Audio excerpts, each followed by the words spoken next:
Hello friends, welcome to online study kingdom. दोस्तों, आज की इस वीडियो में जो ग्राम समाज संबंधित हमारा जो लेक्चर चल रहे हैं, इसमें जो आपका चैप्टर नंबर वो 8 है। यहाँ पर चैप्टर नंबर 8 को कवर किया जाएगा, दैट इज भारत के संदर्भ में गाँव का विकास। तो आइए एग्जाम के पॉइंट ऑफ व्यू से क्या इंपॉर्टेंट फैक्ट है यहाँ पर हम लोग कवर करते हैं। पहला जो पॉइंट है वो है रूरल नॉलेज सेंटर। तो केंद्र सरकार ग्रामीण विकास बैंक दैट इज नाबार्ड के जरिए देश के ग्रामीण क्षेत्रों में किसकी स्थापना कर रही है? रूरल नॉलेज सेंटर्स की। एग्जाम में अगर पूछा जाता है कि रूरल नॉलेज सेंटर की स्थापना की जा रही किसके तहत, तो याद रखना है नाबार्ड के तहत। रूरल नॉलेज सेंटर की स्थापना का जो उद्देश्य है वो है आधुनिक सूचना प्रौद्योगिकी व दूरसंचार तकनीकी का उपयोग किसानों को वांछित जानकारियाँ उपलब्ध कराने के लिए किया जा रहा है। राष्ट्रीय किसान आयोग की संस्तुति के आधार पर गठित किए जाने वाले किन केंद्रों की स्थापना का उल्लेख किया गया था? तो 2005-06 के बजट में पी चिदम्बरम ने किया था। ठीक है। अस्थायी कृषि विकास। तो अस्थायी कृषि विकास से अभिप्राय क्या है?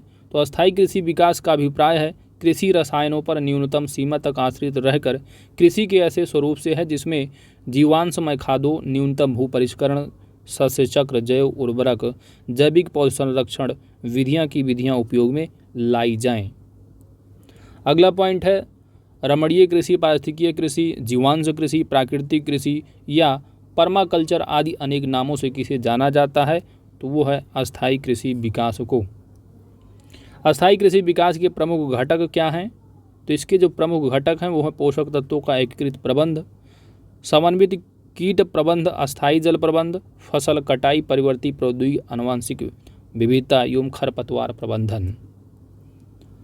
अगला पॉइंट है प्रौद्योगिकी का हस्तांतरण। ठीक है, जो देखिए एग्जाम के पॉइंट ऑफ व्यू से जो इंपॉर्टेंट फैक्ट होंगे उनको जरूर बताया जाएगा, तो आप उन्हीं को जो है आपको फोकस करना है। बाकी आप देखिएगा प्रीवियस ईयर के क्वेश्चन, ठीक है, उन्हीं के बिहाफ पर आपको पढ़ने हैं। ज़्यादा फैक्चुअल जो होंगी वही चीज़ें पूछी जाती हैं। बाकी जो एमसीक्यू की प्रैक्टिस किया जाएगा तो वहाँ पर भी आप अच्छे से प्रैक्टिस करेंगे, जिससे आपके अंदर कॉन्फिडेंस भी आ जाएगा। तो कृषि की नई नई विधियों एवं ग्रामीण विकास से संबंधित विकास और प्रौद्योगिकी को ग्रामीण विकास एवं किसानों तक हस्तांतरित करने के लिए के समय समय पर किन योजनाओं का क्रियान्वयन किया जा रहा है? तो कृषि विज्ञान केंद्र की स्थापना, राष्ट्रीय प्रदर्शन कार्यक्रम आदि। कृषि प्रसार शिक्षा का मुख्य कार्य कृषि विद्यालयों, अनुसंधान केंद्रों से निर्गत अद्यतन कृषि प्रौद्योगिकियों को कृषि तक पहुंचाना। परजीवी कृषि। ठीक है, तो पराजीवी कृषि क्या होती है? तो जैव प्रौद्योगिकी के उपयोग से कृषि उत्पादन में वृद्धि के व्यापक प्रयासों में पराजीवी कृषि आधुनिकतम है, जिससे कि कृषि में काफ़ी प्रगति की संभावना है। तो टर्म आपसे अगर पूछा जाता है कि पराजीवी कृषि क्या है, तो ऐसी कृषि जिसमें कि आप देखेंगे कि कृषि में उत्पादन के लिए वृद्धि के व्यापक प्रयास में, जैसे कि आपने देखना है जैव प्रौद्योगिकी का जो है ज़्यादा उपयोग किया जाता है। ठीक है, पराजीवी कृषि क्या होती है?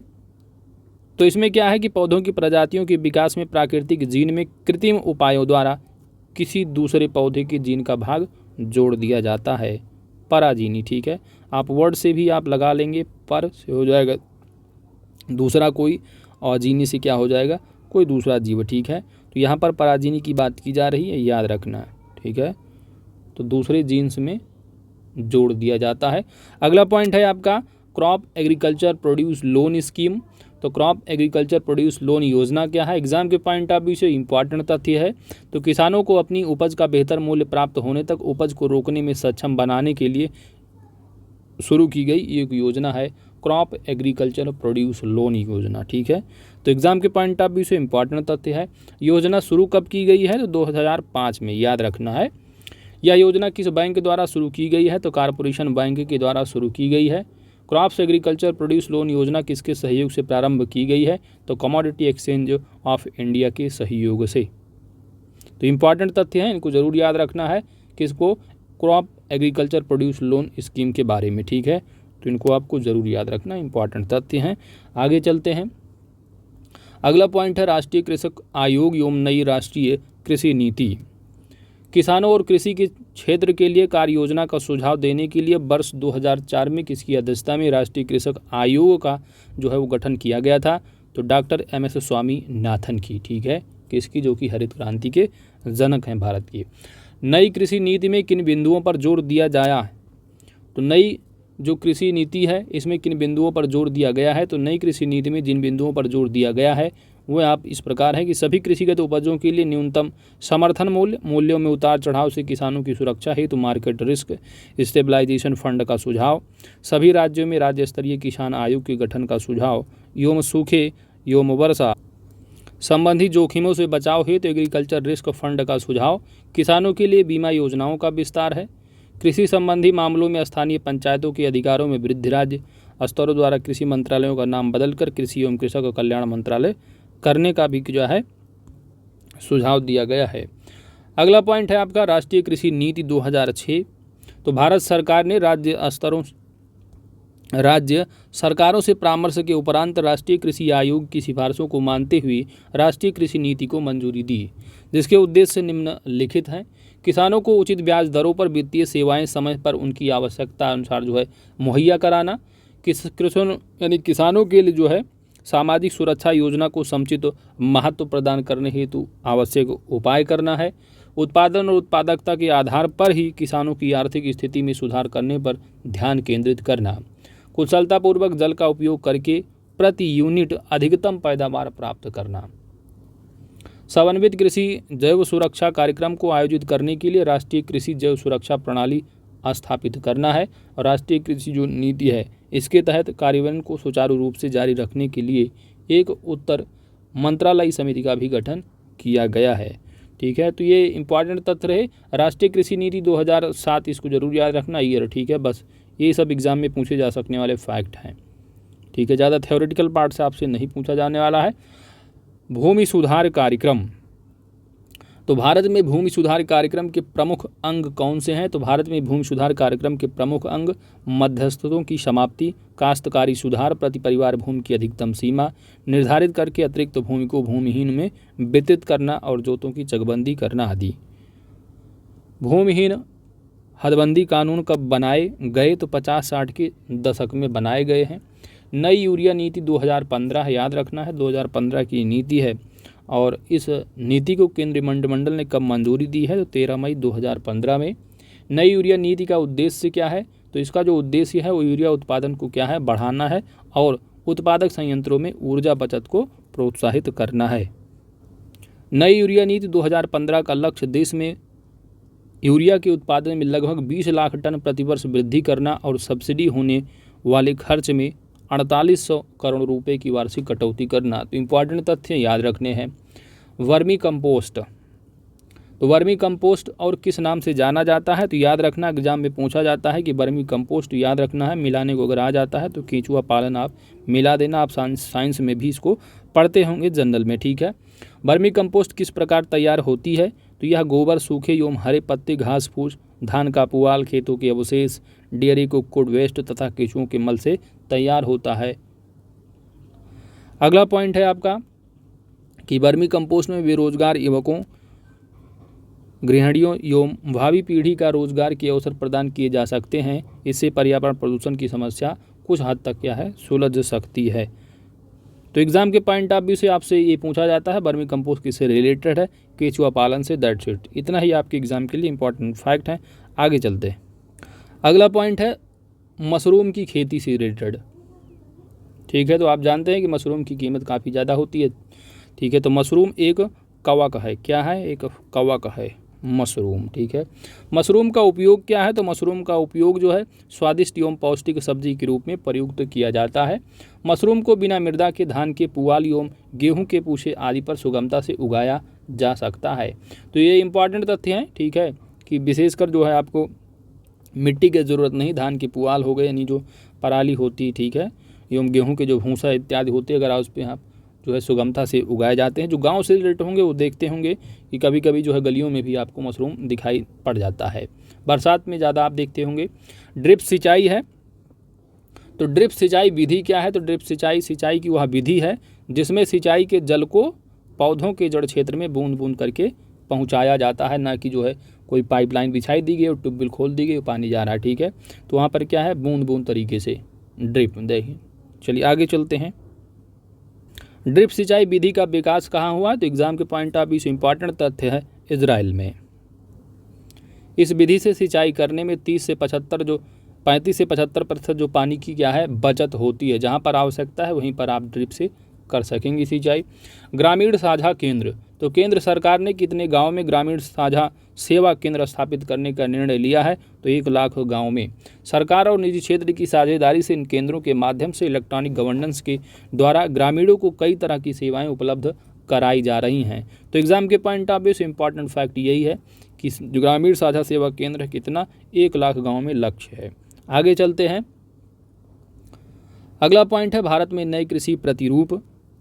स्वतंत्रता के पश्चात बढ़ती हुई जनसंख्या को खाद्य आपूर्ति हेतु कृषि क्षेत्र में नए प्रयास किए गए, जिसमें विशेष योगदान जो रहा है वह भारतीय कृषि अनुसंधान परिषद तथा भारतीय मौसम विभाग के वैज्ञानिकों का। भारतीय कृषि किस प्रकार की रही है? तो परंपरागत प्रकार की रही है। विभिन्न कृषि विश्वविद्यालयों तथा कृषि प्रौद्योगिकी अनुसंधान केंद्रों के योगदान के परिणामस्वरूप देश में नई बीज, उर्वरक तथा सिंचाई के साधनों का विकास किया गया। तो भारतीय कृषि अनुसंधान परिषद और मौसम विभाग के वैज्ञानिकों के द्वारा कृषि क्षेत्र में नई प्रौद्योगिकी के कारण कृषि क्षेत्रीय भौतिकी, मृदा तथा जलवायु विशेषताओं के कारण देश में कृषि के नए प्रतिरूप उभर कर आ रहे हैं, जिनका विवरण आप देख सकते हैं कि उत्तर प्रदेश में आंवला, लीची का उत्पादन जो है वो देखने को मिलता है। ठीक है, यहाँ पर आपका ये भी क्वेश्चन बनता है कि सबसे ज़्यादा जो आंवला है उत्तर प्रदेश में कहाँ? तो ये जो है प्रयागराज आपको लगाना। ठीक है, ठीक है क्या, सॉरी यहाँ प्रयागराज बोले, प्रतापगढ़ होगा। ठीक है, तो प्रतापगढ़ आंवला। ठीक है, ये एग्जाम में काफ़ी पूछा जाता है। आगे चलते हैं। और भी है कि हिमाचल प्रदेश में फलोद्यान की कृषि है। पूर्वी हिमालय व पश्चिमी हिमालय में आलू का उत्पादन। राजस्थान में इंदिरा गांधी नहर के आसपास गेहूं का उत्पादन। मध्य प्रदेश में सोयाबीन। ठीक है, तो ये सारे तथ्य रहे। आइए दोस्तों, महाराष्ट्र में गन्ने का उत्पादन है। कर्नाटक एवं तमिलनाडु की पहाड़ियों पर चाय, कहवा, इलायची तथा बागवानी फलों का उत्पादन। ठीक है, तो ये उत्तर प्रदेश खासकर ज़्यादा पूछा जाएगा। रीजन में कौन से रीजन में क्या है पैदावारी। ठीक है, इनको आपको ज़रूर पढ़ने हैं, जो कि उत्तर प्रदेश स्पेशल से कवर करेंगे आप। त्रिपुरा में रबर की खेती, बाकी आप यहाँ फिगर में देख सकते हैं। हिमाचल प्रदेश तथा पूर्वी हिमालय में चाय बागान। अगला पॉइंट है आपका प्रौद्योगिकी का हस्तांतरण। तो कृषि की नई नई विधियों में ग्रामीण विकास से संबंधित विकास और प्रौद्योगिकी के ग्रामीण एवं किसानों तक हस्तांतरित करने के उद्देश्य से समय समय पर किन योजनाओं का क्रियान्वयन किया गया है? तो प्रयोगशाला से खेतों तक का कार्यक्रम, कृषि केंद्रों की स्थापना, राष्ट्रीय कृषि कार्यक्रम आदि। समन्वित पादप पोषण प्रबंध, तो क्या होता है? तो समन्वित पादप पोषण प्रबंध जो है वह एक व्यापक अवधारणा है जिसमें मृदा के पोषक तत्वों के चक्र, उर्वरकों का संतुलित प्रयोग, कार्बनिक तथा रासायनिक उर्वरकों का संयुक्त प्रयोग एवं फसल चक्र के प्रति व्यापक दृष्टिकोण से क्या है सम्मिलित है। कृषि विशेषज्ञों के अनुसार कृषि में विभिन्न प्रकार के उर्वरकों का प्रयोग एक संतुलित अनुपात में करना चाहिए। भारत के लिए यह मानक कितना माना जाता है? तो एग्जाम के पॉइंट ऑफ व्यू से आपको इम्पॉर्टेंट तथ्य है कि अगर उर्वरक अगर पूछा जाता है कि उर्वरक का जो मानक है, ठीक है, कृषि में संतुलित जो अनुपात होता है, तो वही एग्जाम के पॉइंट ऑफ व्यू इम्पॉर्टेंट है, वो है आपका 4:2:1 के रेशियो में। ठीक है, आगे चलते हैं। परा फसल कटाई तकनीक। फसल की कटाई के बाद कृषि क्रियाओं में वे समस्त कार्य सम्मिलित किए जाते हैं जिसमें उत्पादित पदार्थ की गुणवत्ता में वृद्धि कर उसे अच्छा मूल्य प्राप्त करने के योग्य बनाया जाता है। इन क्रियाओं को क्या कहा जाता है? फसलों का संसाधन। संसाधन क्या होता है? तो फसल के उत्पादन की एक प्रमुख प्रक्रिया है। फसलों के संसाधन के उद्देश्य क्या है? तो उपज की गुणवत्ता में वृद्धि करना एवं बाजार की मांग के अनुसार पदार्थ तैयार करना, जिससे उत्पादकता को जो है बाजार में अच्छा मूल्य मिल सके। ठीक है, तो मार्केट के हिसाब से पैदावार करना चाहिए, नहीं ज़्यादा पैदा कर दो तो मार्केट में बिके ही नहीं, तो मार्केट में मंडी क्या है आपका रेट कम मिले। आगे चलते हैं।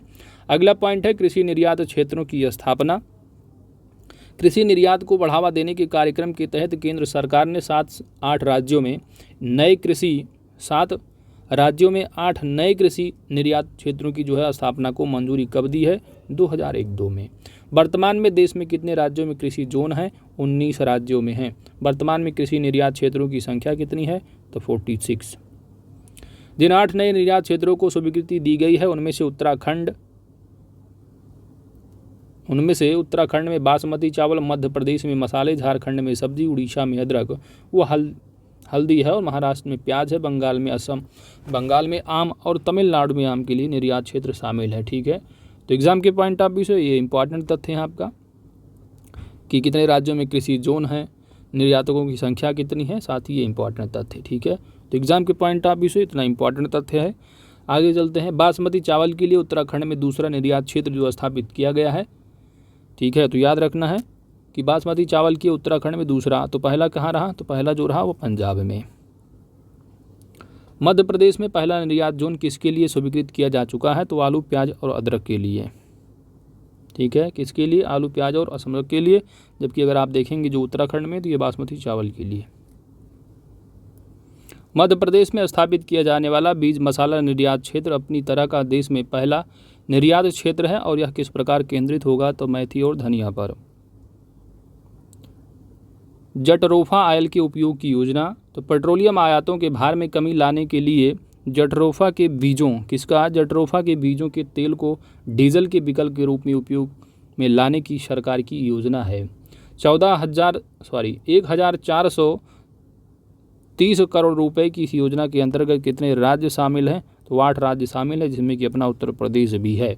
मध्य प्रदेश, राजस्थान, महाराष्ट्र, गुजरात, कर्नाटक, छत्तीसगढ़ और प्रदेश। ठीक है, तो दोस्तों बायोडीजल एवं बायो पेट्रोल न केवल पुनः प्रयोजनीय ऊर्जा स्रोत हैं वरन ये पर्यावरण मित्रवत भी होते हैं।